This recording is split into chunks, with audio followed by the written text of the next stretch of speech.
Foto kapo. Foto kapo. Foto kapo. Foto kanu. Sa lepis daw. Foto kapo, foto kapo, foto kapo. Kami ta khoi ma cha chat pa hira po lepa budi haire ngang lepi.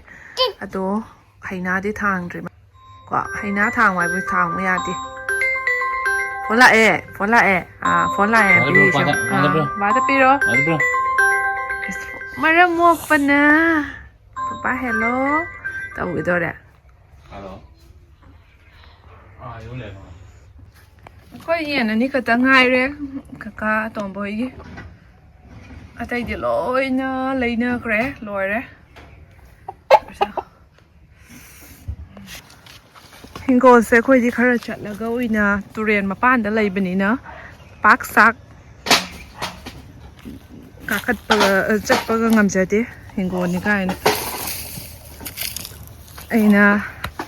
Thằng loại ngang hàng ở mấy tấm tàu rồi cái lấy cái mình nè, buồn cái xe, chẳng bao cái ngắm xe rẻ, cái pa lấy bút hàng xe rẻ, hết sao phải dragon fruit đi, cho toàn tàu bị mà thâu ta mình nè, coi như mà phẩm số lấy ta mình nè, có xe sắm thăm mình nè pan bao cái, coi cháu man rẻ,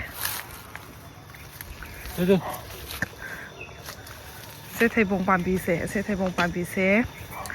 Chắc gấu lâu bị này ở cân bị tôi này bảo quả khổ hảo mà tao về xí xí à xin cái nồi thì trong thủ mà đây nè sẽ cắt bị bể cả mà thâu ta bên này bảo cái gì sống làm hạ mà pan đó máy thà đô thầm bên này nè ya thế quỷ để hình cồn cái cá đắc tập à cồn cái trăng tập à mayam koi Hawaii movie. Hawaii movie nga taro thai siya. Ate ka im tha dre kobi ka. Sida hangam. So Hawaii movie nga ta sige pak sim.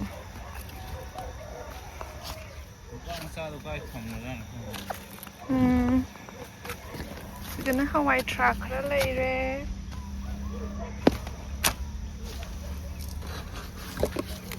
Uchi nó thắt cái lùi ra này.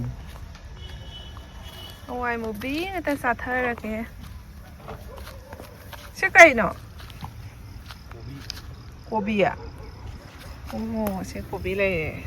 Máy trong thổ đấy bố đấy. Kasi dari ka matumta sa lang to ni nung bunong sin. Kaya no siya matumba.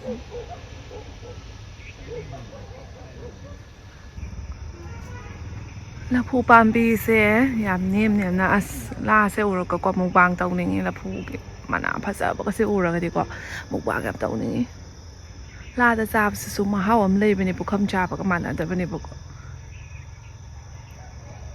taw se di je mai taw thang mai ro kan li ma pon cha Không chua mà ba. mai taw mai ro yong che Ôi mà không được tát sen bị đâu mà không được.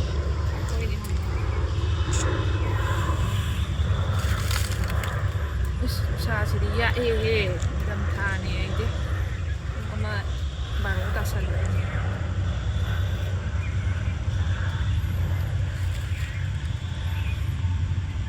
ai kan chel le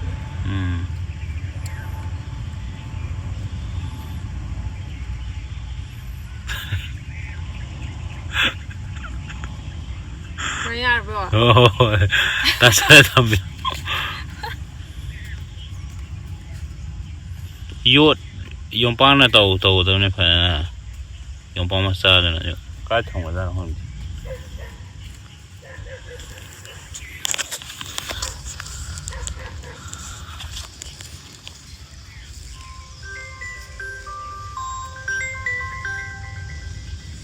เนี่ยไม่ได้ปักซากตัวเรียลได้สมัยน่ะไอ้จ้างนาปีก็เสียเยียงบางอันสติไอ้เนี่ยยุ่มเยียงปะตะก็สิเดร้อยตกค่ายพี่รำมั้งแก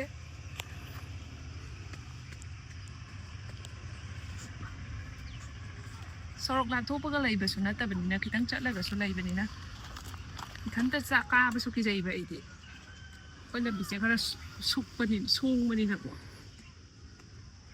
vậy thì khơi ngang Echannupi nữa cả ai thà độ nhà giờ ta bên này nè sụp qua một cái đấy Isca đấy nung sao gì vậy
Em nông ta lắm này xả dễ chứ cô biết rồi nhưng mà thấu ta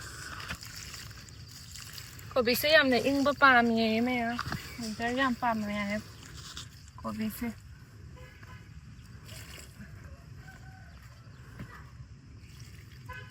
khoan cuốnตัวnày tao sẽ làm được bro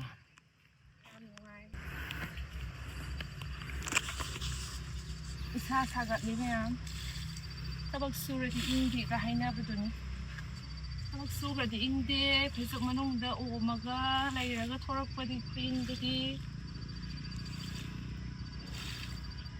Magaling santad. Tabag yan ngam sura ka isa sagat na nataba. Tayam saga da ba nung tahang tatoga? Ma'am lôi sinh trai ba. Hình thấu cái cầu rí căng ấy. Khơi mà cha tôm cây đấu này làm được khang tiệt xuống tôm trên đồng lạc bật đấy đồng thang đã tôm rồi nhỉ mà khơi là tôm mà tầm đã cây mà miệng nó khang tiệt à Miyam te salo pasta se gi video coding da som happy do miyam waro bigano miyam asegi matek se matang skip tawro ka matang som yang view bo ko do miyam asegi te salo pasta sina maidana sem badona te sina zero cholesterol oil trans fat free oil 100% vegetarian 100% Jerome wheat oil ko perfect 7 size oil miyam order to shin bio chaninga gati ko description da link hapchar make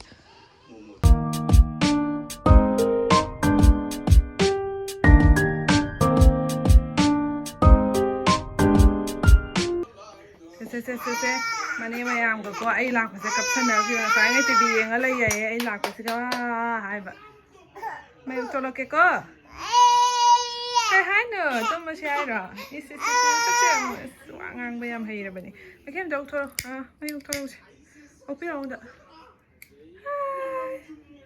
son da so morok kana ta I do ngasi se spicy noodles sa da ba ko ire Twitter gusto bi how bam lai bi ko to do ko da wi hong za bai wari tani mai test mai ge moro sa bu yam and na su sa da ba do ko manam nganu shi am how am lai na how bu da mai da wi ba ko do bakti yo lam dre ga su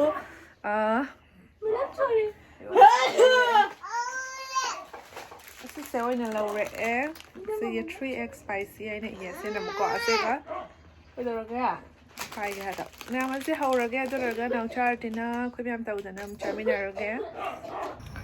Asida lai re ngasi gi hau ga da ba spicy noodles. Ori am morok sa bu ti cha ba ngam de to se sina sa di sa ba ne si ko. Masla yam hap tra ga yam kat na sa haloi. Yam sa han ba si puk cha ka ni. Se 3x 2x loi ya na re. Se masla lai re. Khoi nấu sa nó sẽ noodles hậu dairy. Có hấp sao lắm.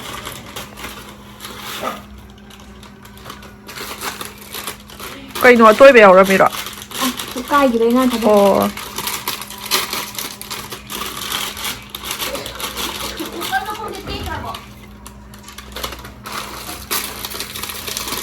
Kayın tekrar.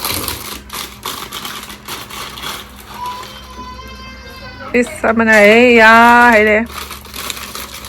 Coi chần chần thì bố có sao mà ngâm đều có mang masala hot bị masala cái tấn không mà còn mix up chần chần kia quay mặt từ sao mà ngâm rồi masala mà ngâm đều vậy. Cái này về.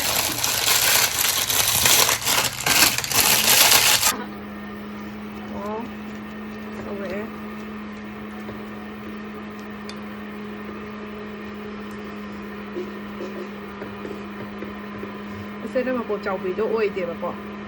Thì cái kia na, làm hao ẹp rồi mà bột chú cho ấy bỏ ra spicy noodles. Sắc quá này. Mayam masala hấp cho lẽ. Hấp đâu có đâu lên, phải làm free. Hấp bên này con đi xua bên cạnh đó hấp cho đi bỏ. Hai, xua đấy moro tắc lắc baga, xua đấy masala hấp baga. Cái đắp ra là tiền bên này spicy đi bỏ. Yang tap ngon. Rồi bỏ. Hay đâu. Masa tôi nó hoa đấy. À tôi ấy sorting ini. Sorting ini apa sih mau ke? Kalian lari kamu. How bị chỗ đấy hết. Cái đời cái mùi nhung của bà bái của mình bà bái đã chọn thơ rồi. Hiện thành ra không được dụ. Hết rồi. Như vậy lấy nó cái nó. Bye bye đó nga. Như vậy nó xa ta. Như vậy dùng lấy. Nó này phải. Như vậy dùng lấy rồi đó. Vậy rồi. Khai sẽ tôi cái. Cái đang chặt gì tôi không đi. Tôi đưa ra. Xem tôi sao luôn.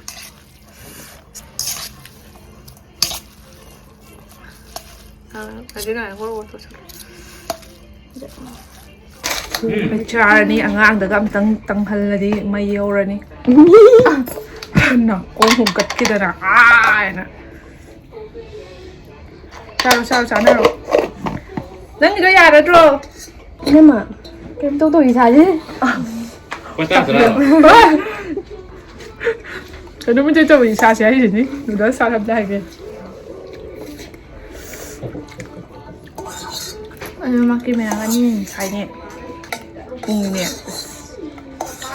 Là hàng ấy khởi tối chạp dây xà vào không nè bạn.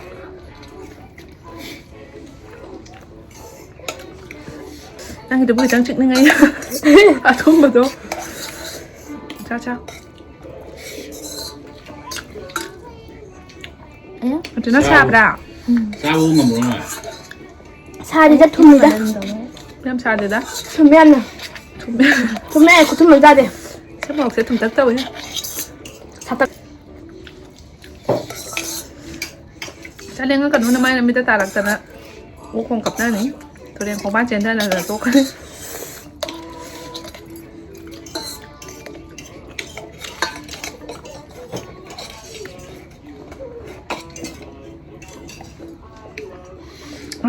Chứ ngày mẹ thấu cảm hào ấy không?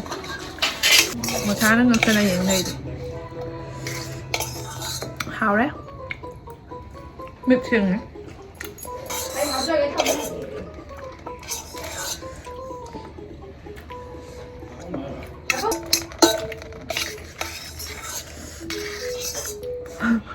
Trông xa là biết rồi. Xa là biết rồi. Có gì không ai mua được không?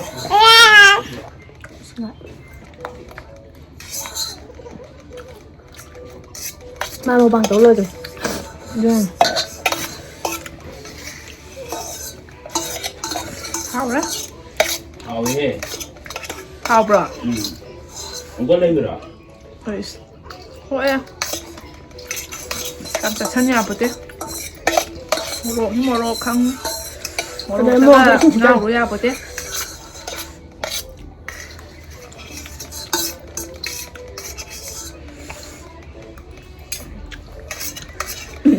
Ôi mà tức lên luôn. Mà ôi.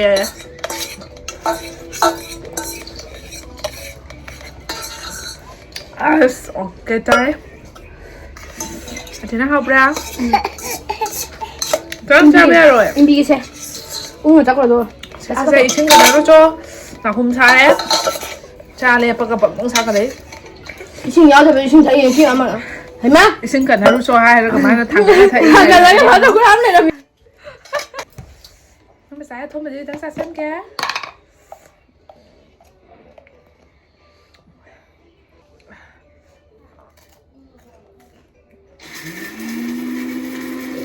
โอ้ยจะไม่ตักเบอร์อีกว่ะเดือดไม่ดีอย่างนั้น